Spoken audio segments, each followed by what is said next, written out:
स्वागत है आप सभी का। आज हम पढ़ेंगे अल्पप्राण और महाप्राण को।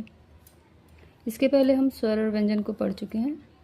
अल्पप्राण, अल्पप्राण का मतलब जहाँ जिन वर्णों को बोलने में कम हवा का प्रयोग होता है या कम हवा निकलती है। वर्ग का पहला, तीसरा और पांचवा, वर्ग का पहला, तीसरा, पांचवा, य, र, ल, व यानी अंतस्थ व्यंजन और अंगा और सभी स्वर अल्पप्राण के अंतर्गत आते हैं। अल्पप्राण में कम हवा निकलती है। महाप्राण में ज़्यादा हवा निकलती है। जिन वर्णों को बोलने में ज़्यादा हवा, मुख विवर से ज़्यादा हवा निकलती है, उन्हें महाप्राण कहते हैं। वर्ग का दूसरा, चौथा वर्ण श, श, श, ह यानी ऊष्मी व्यंजन और ढ़। वर्ग का दूसरा, चौथा, दूसरा यानी दूसरा और चौथा, चौथा वर्ण। वर्ग पहला, दूसरा, तीसरा, चौथा और पांचवा। तो हम इसे नोट करके देखेंगे कि अल्पप्राण को हम दूसरे शब्दों में भी जान सकते हैं। अल्पप्राण, महाप्राण को, अल्पप्राण मतलब विषम संख्या। विषम संख्या यानी पहला, तीसरा और पांचवा, पहला, तीसरा और पांचवा। महाप्राण मतलब सम संख्या यानी दूसरा और चौथा, दूसरा और चौथा।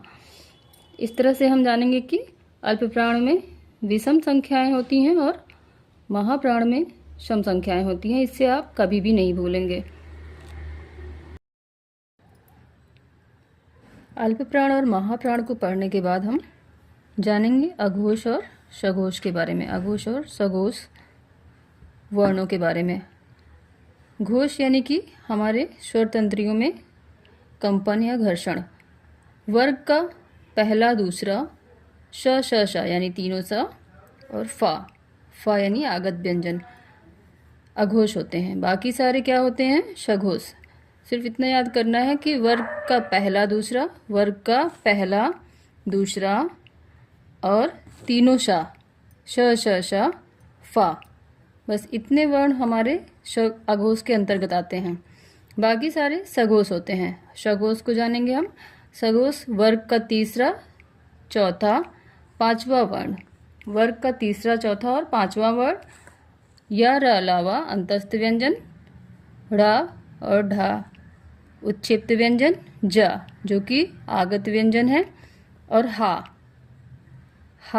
हमारा महाप्राण के अंतर्गत आता है, लेकिन इसको हम सघोष में रखे हैं क्योंकि इससे बहुत ज़्यादा हवा निकलती है। हा को बोलने में बहुत ज़्यादा हवा निकलती है और हमारे स्वर तंत्रियों में घर्षण या कंपन अधिक होता है, इसलिए हम इसको सघोष वर्ण के अंतर्गत रखे हैं। और सभी स्वर हमारे कौन से हैं वो भी आपको पता है।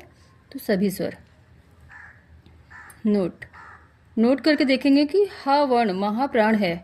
ये याद रखना आपको बहुत ज़रूरी है क्योंकि ये क्वेश्चन एग्जाम्स में बहुत पूछा जाता है। हा वर्ण महाप्राण है, लेकिन यह सघोष की श्रेणी में आता है। क्यों आता है? क्योंकि इसको बोलने में स्वर तंत्रियों पर ज़्यादा कंपन होता है, क्योंकि हा वर्ण बोलने पर ज़्यादा हवा निकलती है। आशा है आप सभी को समझ में आ गया होगा। धन्यवाद।